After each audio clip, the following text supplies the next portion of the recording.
We're blessed with glorious waterside havens all around the country. And many of us have our favourites from childhood, filled to overflowing with wonderful holiday memories. But is it possible to recreate that experience for your own children and have them live it and love it like you did? And can you do it in a holiday house that technically isn't even a house at all and has no guarantees that it ever will be?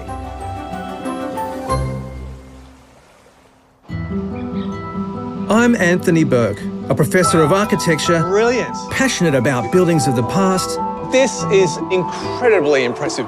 and what they can tell us about better ways to live in the future. This is very confronting. It's a ruin. It is. Join me as I travel the country, meeting homeowners embarking on the challenge of a lifetime.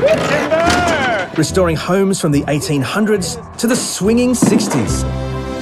Looking to balance our rich cultural heritage with life in modern Australia.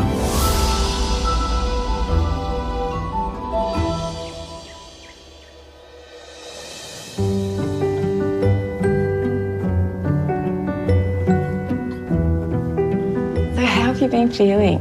Yeah, I'm definitely starting to feel a lot better. Hannah Chapman has a sharp eye for detail. For most women, the benefits far outweigh the risks. It's an asset at her general practice where she specialises in women's health, diagnosing and treating the array of ailments and issues besetting her patients. It draws her deeply into the beauty of her Hobart garden. Is that the one that I did the eyebrows on before for you? Yeah. That's awesome, mate. You're going to come in this. And it's useful for watching over the two energetic boys, Rupert and Charles, she's raising with her partner Stuart. It's just, just try and keep on top of things. It's a team effort most of the time, so it's all good. But Hannah's precise eye for detail, her appreciation of light and colour, really comes into its own when she picks up her camera. I really love photography. I find it quite relaxing. For me, it's almost like an immersive, meditative experience.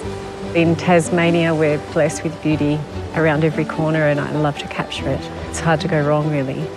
I've even managed to turn photography into a side hustle for the last few years and I've enjoyed every minute. So, a side hustle capturing perfect days, stunning portraits, and magical family moments. So I first picked up a camera when I was pregnant with my second child, and from that moment on, I just wanted to romanticise motherhood and celebrate the mums and put them in the photos and make them feel special. And when she's out and about on her own time, she fills her frame and her social media feed with wildlife and flowers and landscapes, her own growing family. Oh, and an early 19th century regional post office, barely holding itself together on a bend of the riverfront 45 minutes east of Hobart. I remember the first moment I saw this listing. Absolutely idyllic waterfront location, just this romantic little cottage. I just thought it was a dream. Long before DMs and Hannah's Insta digital posts, here was this analogue colonial platform where careful pen and paper posts in envelopes were received and dispatched on horseback. Like, that is so charming.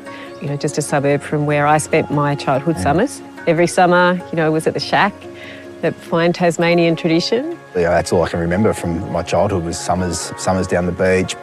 We sort of had these very nostalgic connections to being near the water. And I was like, look at this, wouldn't this just be the dream shack?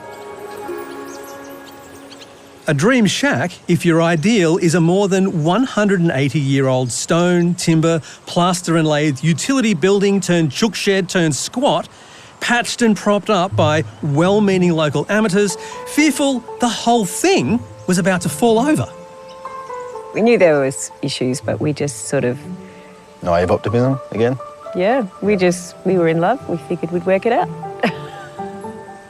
There was plenty of local and interstate interest in the Carlton River Post Office and its 2,500 square metres of waterfront land when it came on the market, but its indeterminate zoning and layers of heritage protection thinned out the buyers pretty quickly. It was a little bit of a controversial kind of situation about the building's status. whether or not it was a dwelling, because it was once a post office. It didn't have a certificate of occupancy, and that's been very complicated. The weather's turned. Nice. It's actually Nice day. turned into a Yes. nice day. Full time. The sun's shining first time today. So another layer of complexity, but Hannah and Stu were undeterred. Carlton River is a stone's throw from Hannah's retired parents, John and Carol, in the town of Dodgers Ferry. You would love it. There was too much to love about the location, the proximity to Hannah's own holiday memories, and just the gnarly character of the old post office. So they bought it in 2022 for $628,000.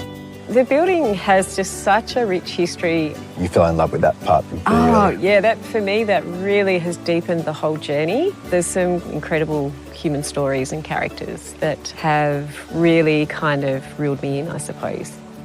For Hannah and Stu, this is a chance to shape a comfortable, character-filled weekender and, longer term, a retirement nook out of this uneven and neglected arrangement of wobbly walls and floors under a leaky, rusty roof. We're reasonably confident that we're not going to hit anything too bad structurally. Sometimes, you don't really know what your biggest problem is going to be until you uncover it. And there might be some interesting discoveries that we make. Hopefully nothing too shocking. I remember not too far from here in a little town called Denali, we were following an extended family who were looking to transform an old church and war memorial into a holiday home. And the approvals processes nearly defeated them. Tasmanian councils and heritage authorities, they take their history seriously.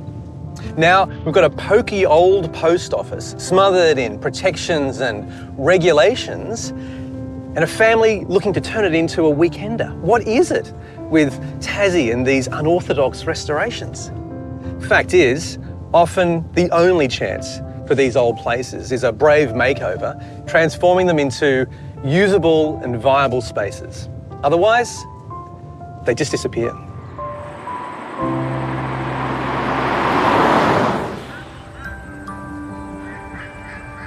Hannah! Anthony! Stuart, hi!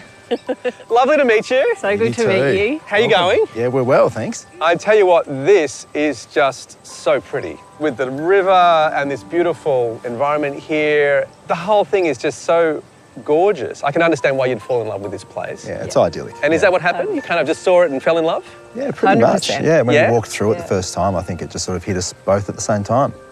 Post office for 100 years. And usually the post office, the pub and the bank, those kinds of things are what establishes a town. So everyone in town would have come here at some point. Absolutely. Yeah. So is it habitable? Are you living here right now? No. Right. Technically, it's illegal at the moment. What do you Actually, mean?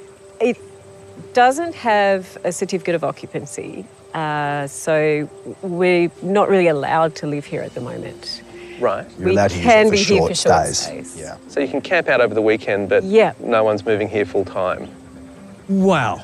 Almost 2.5 years on, Hannah and Stu still haven't resolved the status issue with council. We have all of our approvals and permissions, and we have our certificate of likely substantive compliance. So All right. it's looking better than it ever has, but I'm a little circumspect these days. Yeah, I'm picking that up too. So this pretty little postcard actually has a kind of a much more complex backstory to it. Oh, 100%. Yeah, I want to get inside and have a look and see exactly what condition it's in. Yep. Can we have a look? Absolutely. Love Let's to. do it. Take me.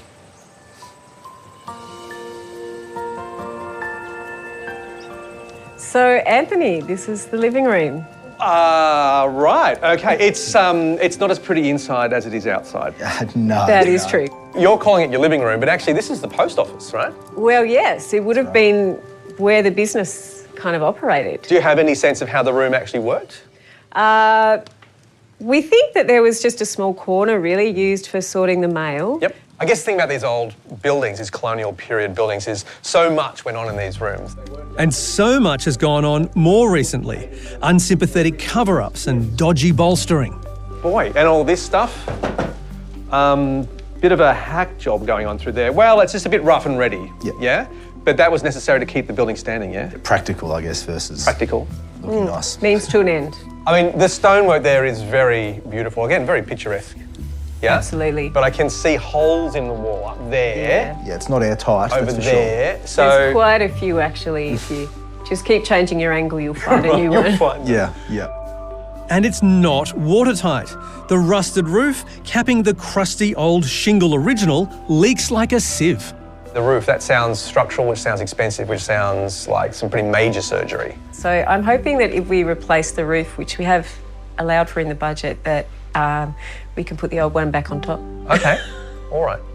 So a waterproof layer, and then the old thing goes back on to keep the look that we're seeing now. Yep. The room adjacent completed the original two-room cottage. It's in better shape, as is the latter room beyond that. But again, the tacky overlay will have to go. And hopefully, some striking underlying features will have room to shine. So those sorts of slabs, we're thinking about big slabs of timber. I haven't seen them before like that. Usually they're just like split from a single tree, put horizontally between two posts and go up in a shed that's put up, or a house is put up very quickly. To mount these ones vertically and then to split them along their length and get that really rough texture on there, I can see why it's a bit precious actually. It is. Yeah. So they are quite a special feature of the property actually. All our heritage consultants get very excited. It's a primitive kind of split slab construction technique, Gotcha. which really is just not done anymore and hasn't been done for a long time. Yeah. There's not many examples standing. But it's down the steps. Oh, this is very tricksy, isn't it? It's a bit special. You've got a split level post office. Into a very rustic rear addition that a remarkable, very idiosyncratic feature of the old post office clings perilously to life. These are actually spectacular. Yeah. They're very well done. Who's the artist? The final postmaster. Oh, really? Yeah, old Nick. Yeah, he was here until 1949, and yeah, he drew these himself. Old Nick is quite talented, yeah? This is something that you're presumably then going to keep. Yes. Yes, we Yeah. try to preserve those. The previous stabilisation works haven't held up that well, unfortunately. We have got a plan for these and we're hoping that it works.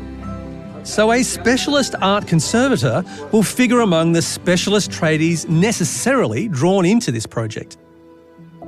Hannah and Stu have received a heritage grant of close to $100,000 to help with specific aspects of this restoration, but the art project is on their own coin. The big structural item will be the roof work, an array of new supporting timbers, a fresh layer of new tin, and ideally, if the budget allows, all capped with the rusty patinaed original. Beyond that, the old post office itself is not going to undergo any major internal or external reconfiguration. The living room, the current kitchen area and the bedroom will retain their places in the footprint, but footings will be strengthened, walls will be set right and resurfaced in traditional lime plaster, and that feature stone wall will be straightened and repointed. A layer of 21st century comfort will roll in with new electrics and modern appliances, while down in the lower annex, comfort of comforts, a new bathroom. Outside, those tiny bedroom windows will be lengthened to make more of the outlook across the retained deck to the river and natural beauty beyond.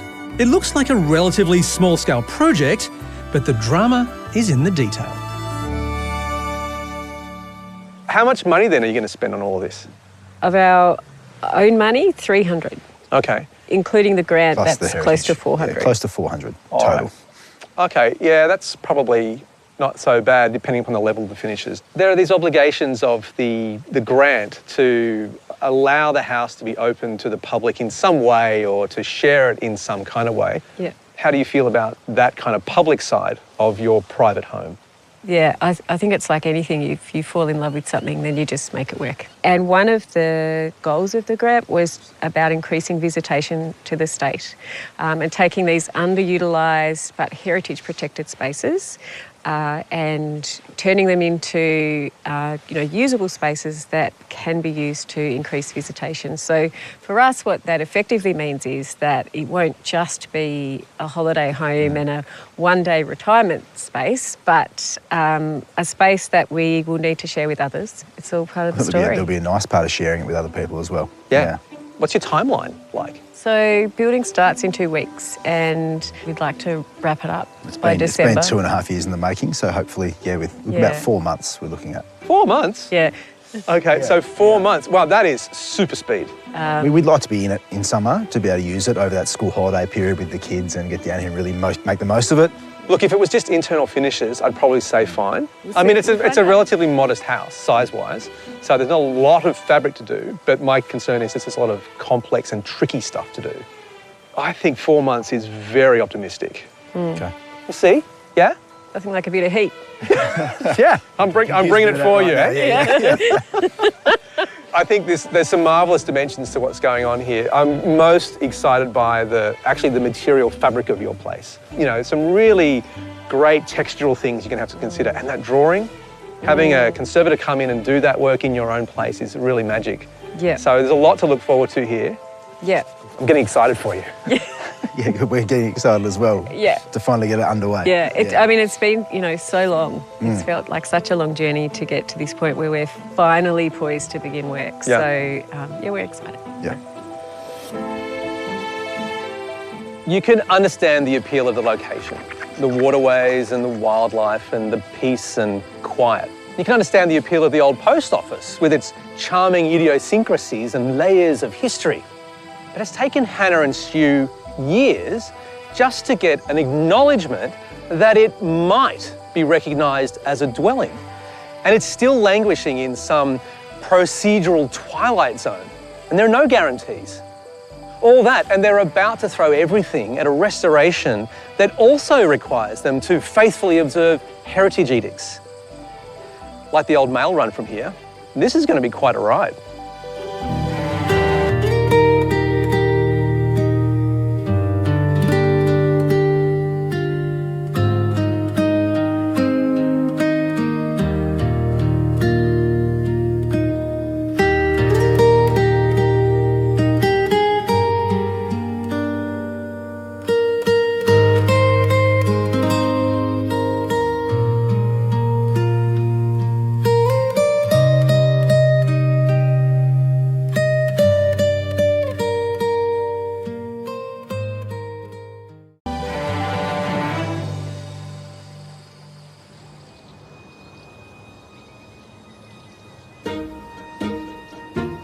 Day 1, and while the all-important council occupancy approval still hasn't arrived, Demo day? Demo, yeah, we've had a walk through and ready to get into it.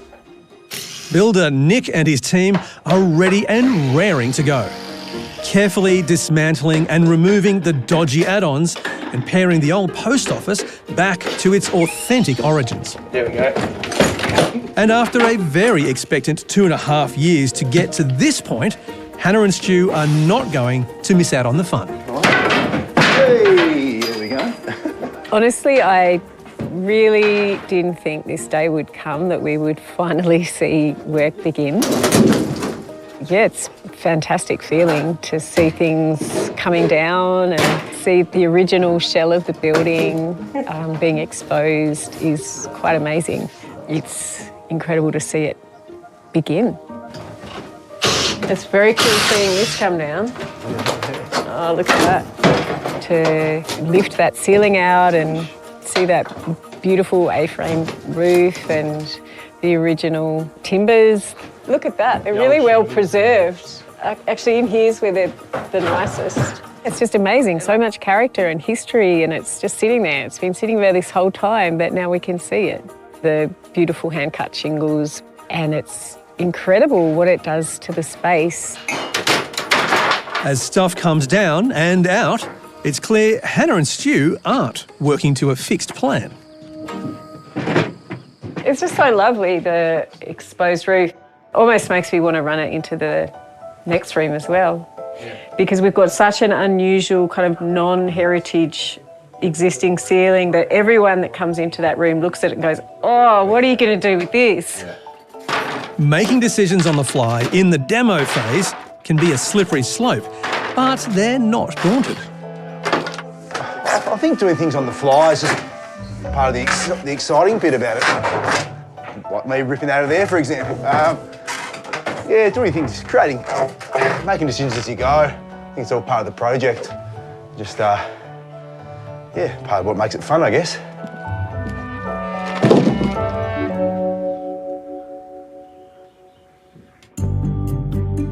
But there is one critical aspect of this project that cannot be done ad hoc. Need to be ready, have a plan A, plan B, and plan C.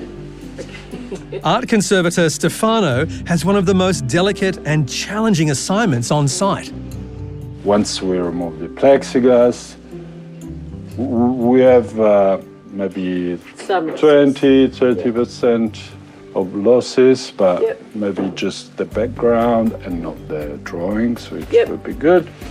And normally, Stefano might expect to be working his restorative magic in pristine studio conditions. No tradies thumping around in the roof space above or firing up power tools in the room next door. Still, he deftly and delicately applies adhesives and fillers to stabilise the fragile plaster canvas. If this doesn't work, these sketches, so prized by Hannah in particular, will dissolve into dust.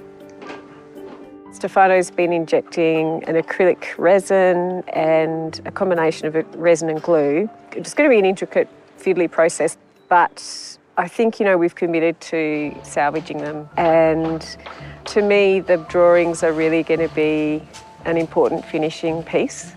So I hope that we can get it done. These sketches are the work of wartime postmaster Kenmore Nichols. Among the characters and scenes here, Winston Churchill and Joseph Stalin, and a dove depicting peace.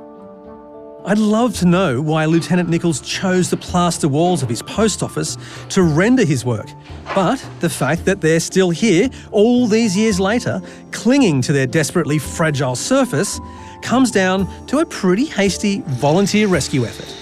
So we've got lots happening, Moya. Oh my goodness, look at it. So many people here working. Everyone's here. Fantastic. Local school teacher Moya got here in the nick of time, about 20 years ago, and hatched a canny preservation and education mission. Yeah. Now, I happened to be at a neighbour's place over here at a party, and I saw a couple of people walking around the building, and I thought, oh. So I jumped the fence and came over and asked them if they would consider a group of students being involved in it. They looked at me and thought, why not? So we brought the children down here, and it was through their efforts, really, that the building was initially preserved or saved. Moya and her crack team of Year 5s arrived on site and got to work. Oh, it was absolutely ridiculously messy. It was filled with dust. It had been empty for 10 years, so you can imagine people had been in and out, vandalising it. The kids wrote letters, lobbied authorities, held fundraisers and pressed mums and dads and local volunteers into action, all as they dug deep into the history of the place, its artefacts and its occupants. They were little archaeologists working around here in the garden. There was so much excitement when they found a piece of pottery or a penny that one person found and an old fork, and see the excitement. Locals came forward with post office memorabilia and ephemera, including this pencil and paper self-portrait of mailman Michelangelo, Ken Nichols. But long before he was doodling the walls of the post office, way back in the early 19th century, a bloke named Ralph Dodges arrived from Norfolk Island of all places, took up a grant of land here, and eventually set up a mail service. The original 2-room post office was built in around 1840. The kids built a sturdier profile of Postman Ralph while they assembled specialist help to prop up the crumbling building. When we first came here, this was just a pile of rubble. Wow. It's thanks to Moya and her can-do crew that this magnificent stone wall and chimney were resurrected from the rubble and rebuilt, and that the Nichols frieze was preserved behind plexiglass. It's certainly come a long way since we first got here, because that whole section down there was gone, basically. And to see it being stripped back to the original is fantastic. We're very grateful to you, Moya, for your curiosity and all the processes that were sparked by you all those years ago that led to her still standing here today, so that we can kind of be the next custodians and take her into the next phase, hopefully make her more beautiful than she's ever been. Wow, it's fantastic, it really is. And why wouldn't you fall in love with it? Oh, I don't know. And the position here on the river, just absolutely gorgeous.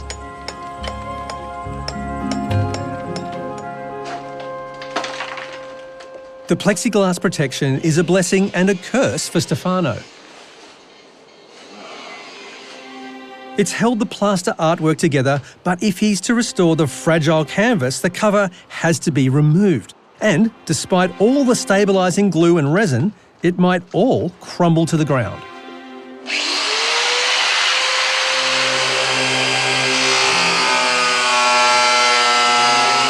So he's cutting the cover into small pieces, removing each one ever so carefully.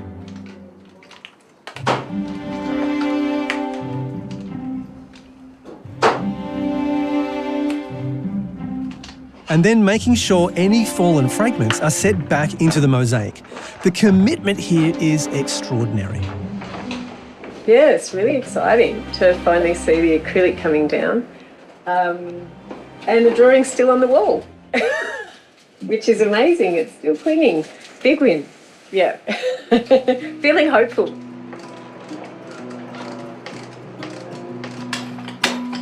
Stonemason Warwick has an altogether different crumbling jigsaw puzzle to solve.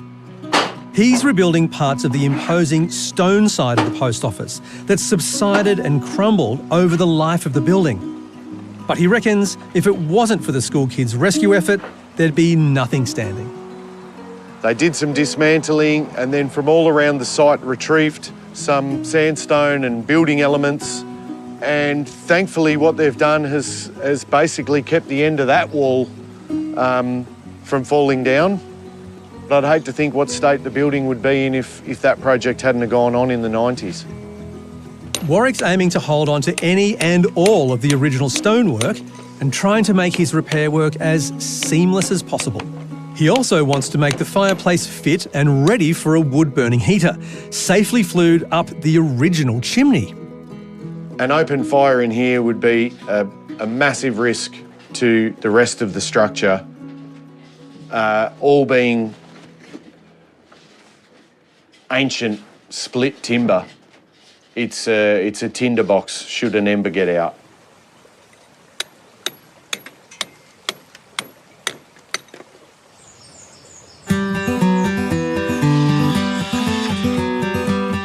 Two months on, it's mid-spring and work continues on the project's big-ticket item, the roof. New timbers inside the roof have strengthened the structure, an internal skin of marine ply is taking shape, and all is being readied for a waterproof cap of fresh new tin.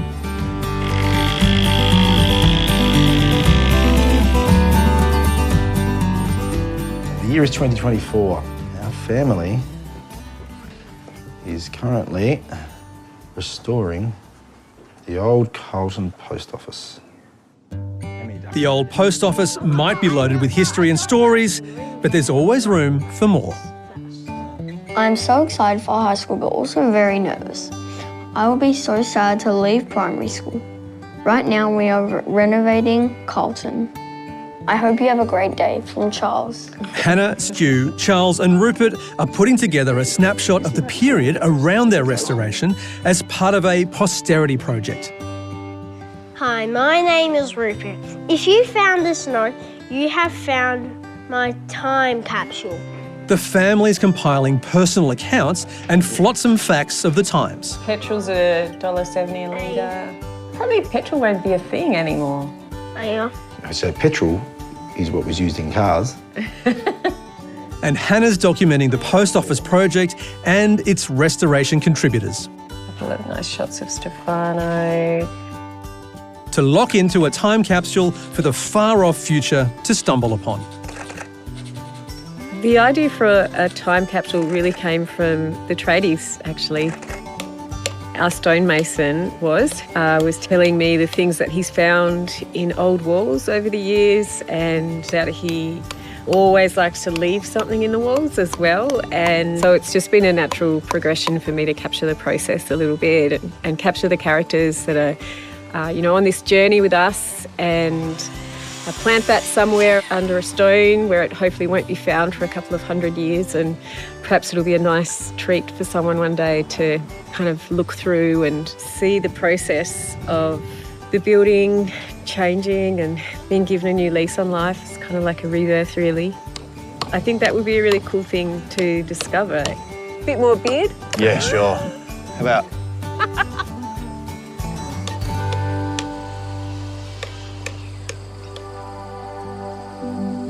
The lime mortar mix will benefit from either hair or straw, for the added tensile strength. Yeah. I like that we're kind of paying respect to the original. Exactly. By replicating that element. Yeah, it's the least we can do. That's right. Despite the demands of her city medical practice, Hannah's still managing to visit Carlton River once or twice a week to get hands-on. Just aim for that spot there. Press in, keep pressing. Oh, we lost a bit. That's good. Keep pressing. Up, up. Up. Yep. She's helping plasterer Michael work the interior walls with traditional lime and straw plaster, learning as she goes. That's it. Just do it again. Yep.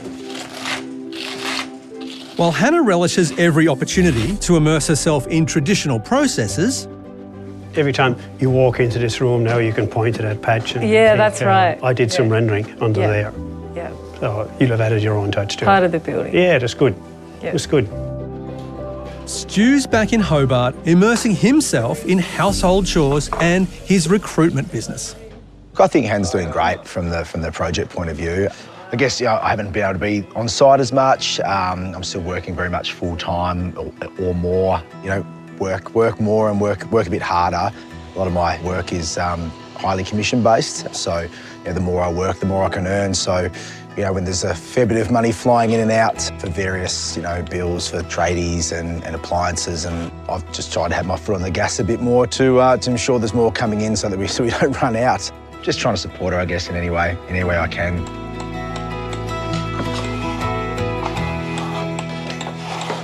I'm using the same finish that they used when they built the house. I'm a bit biased. I think there's nothing more beautiful than this finish. Hannah and Stu's respective roles make practical sense, but the fact is they were hoping to be finished with their restoration in 4 months, and that deadline is just around the corner. Michael's lime plastering might be all but complete. This is pretty much the end of it. After this, there's probably just some patching inside. You ready? But there's so much more to do. I think we're going to go garden all down through here. I'd like to see more garden everywhere. Better for the birds. It's possible they could wrap this up quick smart, except Christmas and New Year is closing in fast. That summertime stretch when tradies vanish and supplies and action grind to a halt. There's Hannah. Hey, how you going? Hey, Anthony. It's a busy day on site today. My goodness, so much happening. Yeah. We've got quite a lot of mess around us. So it's frantic. Like, things are definitely happening. I can see the tin on the roof. Yep. Brilliant. Gosh, that was hard to get used to, actually. Right. I was quite attached to our rusty old patinaed roof. Yeah. And I didn't really want to see it go, but it made sense because it wasn't in a good state. Yeah. And this looked so bright to begin with that I literally would drive in and go like, who are you, little cottage? I don't even know you. But yeah, we're getting acquainted again and working out who she is now. That new timber against the old timber is looking... Loving it. Really lovely. Yeah, it's really changed the look for me.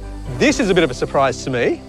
Yeah, it's This good, was something I didn't realise you had already made plans around, but it seems like you're well advanced with your ideas out here. Yeah, actually this is the first time that I've seen the stone path completed, Yeah, the nice. pavers, and I really love it. Yeah. Yeah, I think it looks beautiful the way it just takes you down to that little riverside area.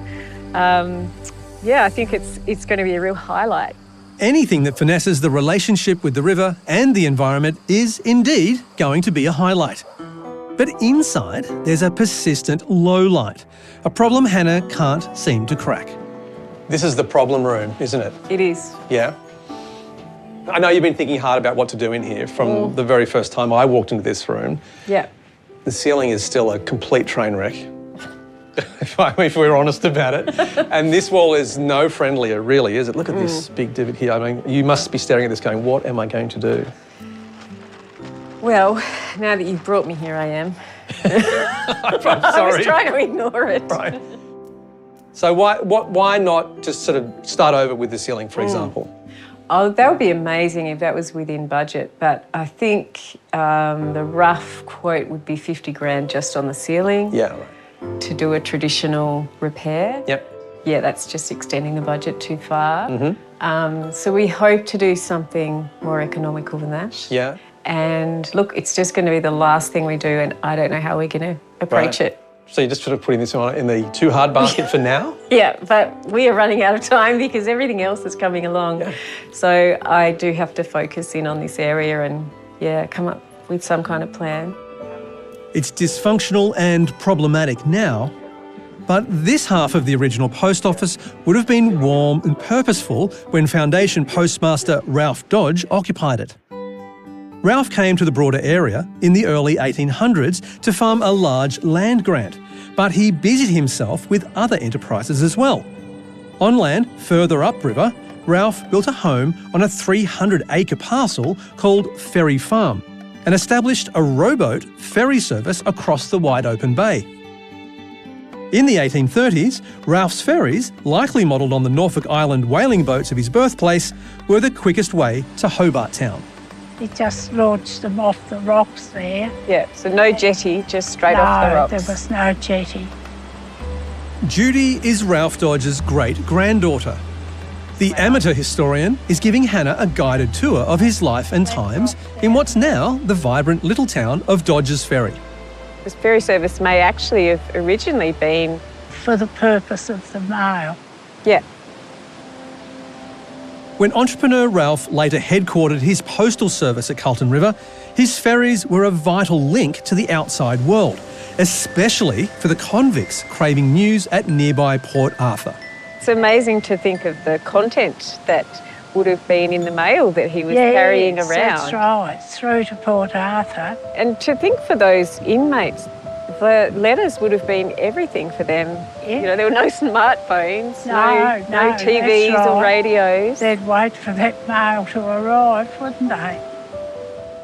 Ralph and wife Charlotte are buried and commemorated at the Carlton River Cemetery. They raised 11 children as Ralph built his enterprises and legacy that left an indelible impact on the community and the times. I think he loved life, lived life to the full and just loved where he lived, on the banks of the Carlton, there in the old post office. Yes. And it's wonderful to think it's still there. You've done such a wonderful job of recording it. Because personally, I've been very grateful for your curiosity Thank you. as I've tried to piece together things about the post office and who's been associated with it, who's lived there and what their stories have been. Well, it's really lovely to know that people are interested and it's going to last and be carried forward after I'm gone. Everyone knows the story and that's great. Yeah.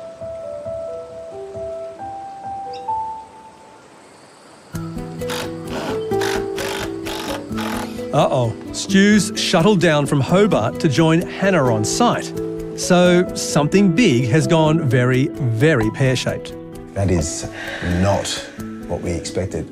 Far out. That doesn't look much like the sample that we went through, was it? Doesn't even resemble it. Oh my God.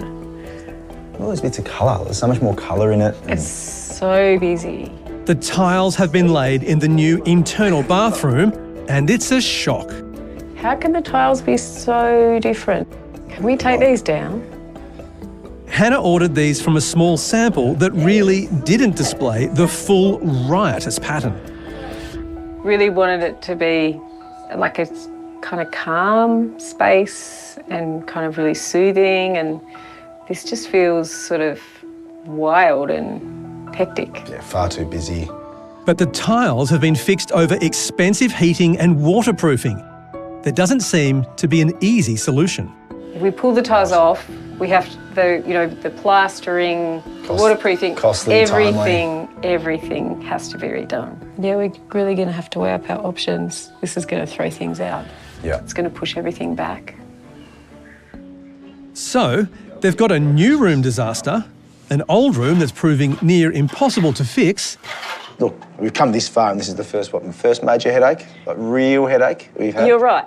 And still, hanging in the balance, the all-important occupancy clearance.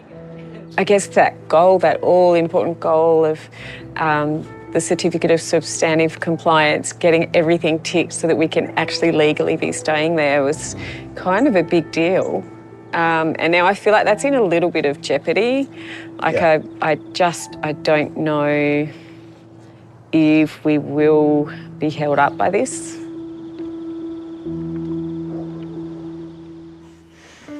But the show must go on. Well, you've done yellow again already? I'm going up and across. Okay. And so does the paint. Where's my spray? A traditional lime wash finish for the interior plaster. Cracking the right colour falls to expert Christine. When the lime is wet, it's translucent. So you can see here like how much pigment there is in that. Like, it's a really dark colour. And then when it goes on the wall, the lime starts to dry and comes back into play in the mix of colour. The application of it falls to designer Claire. So we're working in the kitchen and we're drawing some inspiration from an original remnant. We want to pick that tone. Christine has such an excellent understanding of the natural materials and the chemistry of it all. And Claire has the most incredible application techniques. So together they do make a little bit of a paint dream team. I trust them completely. I know that whatever they make is going to be really beautiful. Okay, what am I going with next? Yellow and brown, but just to go more yellow than brown. The Heritage Grant has made specific provision for this colour work. Christine, Claire and Hannah are utterly focused on getting it right. So we remix the colours. Remix the colours for the this same wall. colours, but just blended between them. So they're all starting to come a little bit closer to each other. The girls have been experimenting with different pigments and strengths and dilutions. And now we're just waiting for that to all kind of settle in on the wall so that we can decide where to go from here. As the paint team chase the colour they think will best reflect the original, and Hannah wrestles with the unresolved problems of the renovation, the rolling momentum of tradies and tasks continues.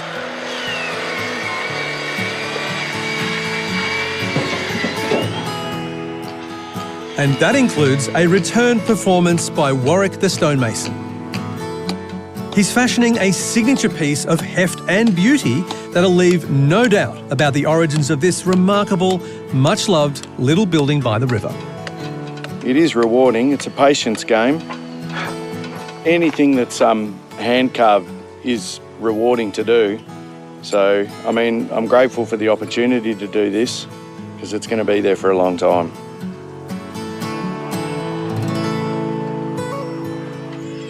It will need to be. History's been made here, it really is. Look at that. The stone step will house and protect the time capsule. This will be it. You better say goodbye now because it's going in there for who knows how long.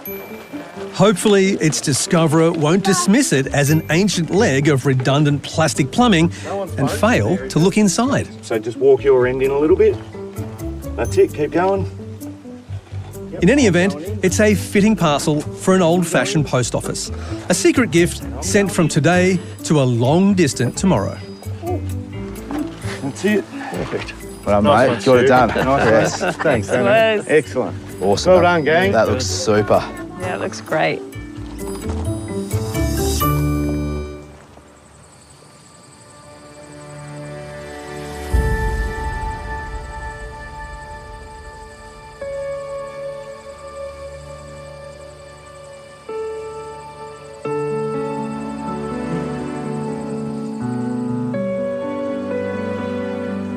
It's very pretty and a pretty comfortable drive these days to Carlton River, but back in the day, getting the mail in and out would have been a real saddle-sore odyssey through Tassie's seasonal punishments, wind and rain and heat and flies.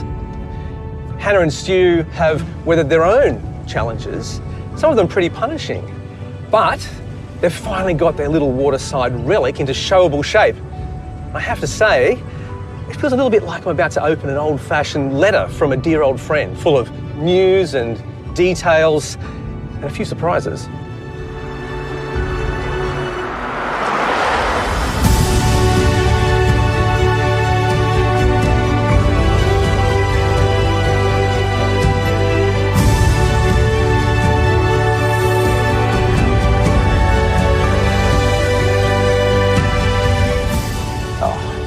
So pretty.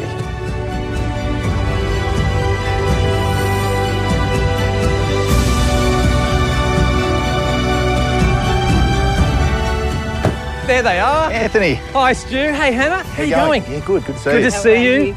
This looks beautiful. Thank you. Yeah? You both look perfect standing in front of this beautiful home you've created here. Thanks. We had to do it justice. Yeah, well, I mean, standing here, it certainly looks like you have. The chimney, the pointing, the sandstone was worth the trouble, wasn't it? Oh, yeah. Absolutely. Yeah? Warwick's done a gorgeous job with all of the stoneware. Brilliant. I mean, and then the garden too. You know, it's just a little picture of heritage Tasmania, isn't it? That's right. We've had a couple of garden beds landscaped in and planted out just before Christmas, and they've settled in really well. Okay. Did you plan to have so many butterflies here today? That was a happy coincidence. Okay, nice. But I can tell you they're here most days. They're obviously very happy. I can see them everywhere. Yes. Yeah. Yeah. So you've got the garden, the house, the stone, and then, of course, the big thing was the sort of the lime render. Yes. Which is looking super crisp. Oh, yeah. Yeah. We're really pleased with how that came up. And Yeah. you'll notice we missed a patch. I was going to say, you missed a bit. Yeah, which was the original sample. So that's original render from the 1840s. Great. It was under Perspex, so we've just stripped that off, and that's really all we've done there. Excellent, excellent. You really have bookended the history really beautifully here, haven't you? You've got, you know, the carving in the stone up there, one down by the front there, so you've got the story here now. We have. Yeah. And So- actually, we just recently got our certificate of occupancy, which is just such a massive relief. It's been a long time coming and working towards that. So our illegal ruin is now a livable home. Whew. Yes, big sigh of relief. So it's pretty, it's thoughtful, it's inviting, there's a beautiful chimney, there's a beautifully framed front door. I want to see inside. Let's go. Great. Let's go.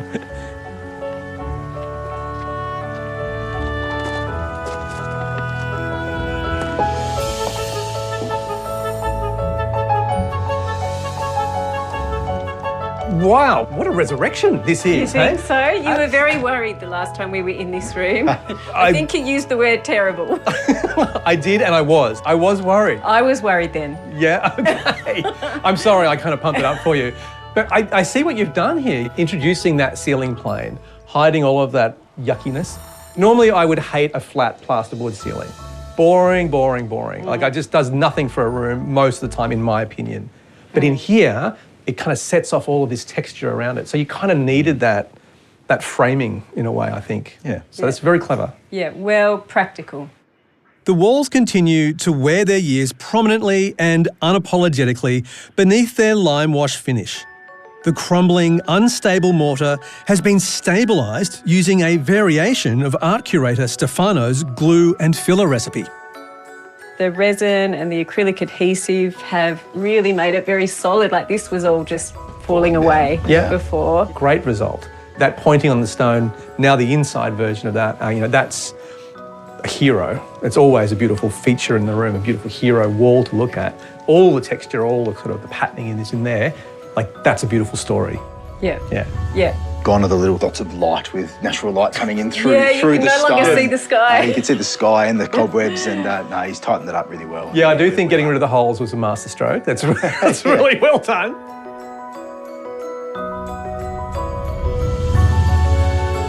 All right, this is Christine and Claire's masterpiece, isn't it? Next door, the painting dream team has got the kitchen glowing. What you were after, of course, wasn't some kind of pristine paint finish. It was that kind of natural, organic colour, but also with all of that sort of patina and wear and time embedded in it somehow. That appearance of age. Yeah. And look, I was a little bit worried it was going to feel a little bit like a heritage stage set. You know, too much, a bit like a movie set or something. You know, you've kind of gone a bit far, but it doesn't feel like that at all. No, I think it's kind of settled right back in. Those rustic split timber walls should be the star attraction in the neighbouring bedroom. But it's hard not to be distracted by this. What is going on over there? The bathtub? Do you like it? I don't know what to say, actually. Look at this thing. Yeah, well, it's too big for the bathroom, right? So I had to go somewhere else, and this is the logical place. Once we put the new windows in, which we love, the view needs to be enjoyed, so why not from a bath? Why not from a bath? Why not from a gold bath? It's spectacular. It is. It is. It really is. Downstairs, in the actual bathroom, those eye-watering tiles that caused a stir late in proceedings are staying. After everything else went in with the bathroom, we've sort of, adjusted to them. It was just too expensive to tear them out and retile, not to mention disruptive. But once all these luxe bathroom fittings took their place, the tiles relaxed a little. They're not so confronting after all. But in the end, these are the wall treatments that are going to leave the biggest impression. Wartime postmaster Ken Nichols' pencil caricatures, made stable and sharp again by art curator Stefano in what's now a snug and comfortable downstairs dining room. This is what this room's all about. And these are just marvellous, aren't they?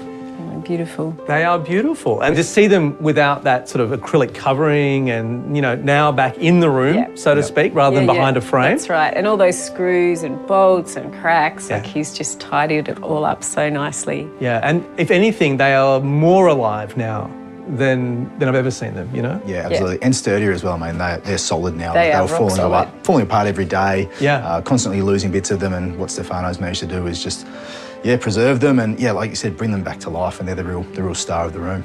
Actually, it's a really unique experience to work with a conservator and someone who spends their time thinking about this sort of detail. So you're very lucky to have had that as part of this whole project. Yeah, we are. Yeah. Very fortunate. I think so too. The faded characters and the faded character of this storied little post office have been brought back into sharper focus, as has the connection to its spectacular setting. This is just beautiful down here, isn't it? Yeah, it's a great spot to come down and relax. Yeah. It's just a calm place for me. It's actually really exciting just showing it to people. Really enjoyed showing it to other photographers actually. And seeing their reaction. It's like a photographer's dream really. And you gave yourself 4 months to do it in. What are we, 5 months now? Yeah, pretty much right on 5 months. You just tipped over, which is pretty good. Yeah, it's true. So for everyone sitting at home going, these projects, they always go over. What's the secret? What did you do you think that was different to kind of really bring it in so close to time? Honestly, I think the secret is by an extremely complex property, you have years of planning, so that by the time you press go, you're so ready. Okay. Yeah. To be honest, I thought there was no way you were going to get it in anywhere near 4 months, mainly because a building like that, in the state that it was in, seemed to be hiding so much. Yeah, we expected that to be uncovering some disasters, but we sort of didn't really at all, did we? We didn't really uncover any disasters. Yeah. No. Which is count great. that blessing. Yeah. Which brings me to money. Yes. So? Yep. Anthony, you're never going to believe it. We went over the budget. I'm shocked. Yeah. So you had, 400,000 as your target budget. Where did you actually end up? We ended up just a tick over 500, which... so let's call it 20%? 20%, yeah. I could have imagined that budget going even further because every little piece has had its own evolution. The extra cost around that conservancy, it's a special experience, but it's also something that most people would say, I can't afford that.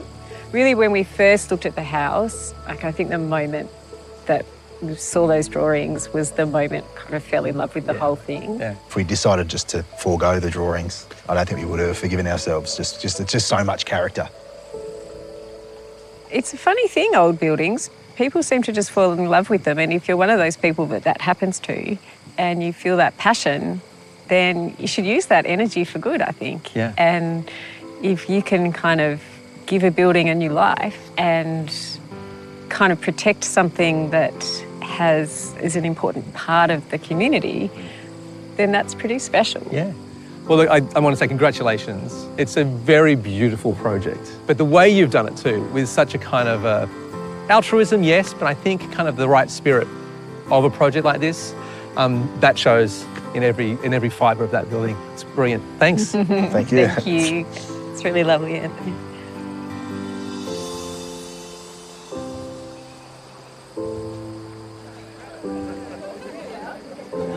Hey, nearly got the moment over there. It's fantastic, isn't it? It's fantastic that is all there over the top of this timber. Thank you all for coming. I'm so glad that you could all join us. Every single one of you has had an incredibly special role in this journey that we've been on. It's just the perfect moment to celebrate with you all. To the post house.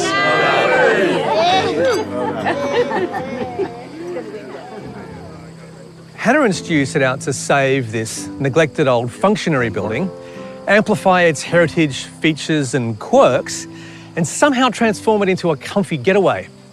But they also wanted to turn it into a time machine that would transport their boys back to an idyllic era of carefree outdoor holiday fun. So the old post office has spun and spiralled in time and landed exactly where they wanted it to be, at the heart of their family's future and anchored happily in its rich past.